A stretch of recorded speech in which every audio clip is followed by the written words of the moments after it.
மஞ்சத்தூள், மிளகாத்தூள், சோம்பு. நீ எறாக்கு மசாலா ரெடி க்ளீன் பண்ணிட்டீங்களா?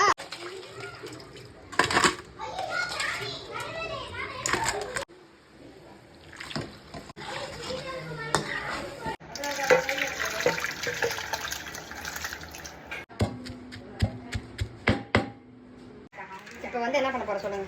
Butter crab. ஐயோ ஏ குண்டு எங்க நண்டு ஸ்டவ் பக்கத்துல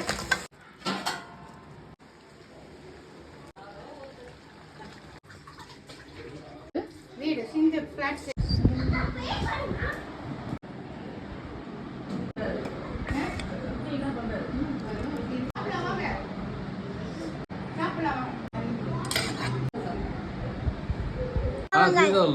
இந்த பட்டர் கிராப் அமிர்த மாதிரி நிறைய இன்சூரன்ஸ் இருக்குது. டிஃப்ரெண்ட் டிஃப்ரெண்டாக வச்சுக்கோங்க. ஃபஸ்ட்டு ஒரு ஐட்டம் சாப்பிடுவேன். மீன் குழம்பு, மீன் வறுவல். எனக்கு எல்லாத்தையும் சாப்பிட பிடிக்காது. அதுக்கப்புறமா எறா சாப்பிட மாட்டேன். இல்லை சீ ஃபுட் சுற்றி வெளியே சாப்பிட மாட்டேன். வீட்டில் பண்ணால் மட்டும் சாப்பிடுவேன்.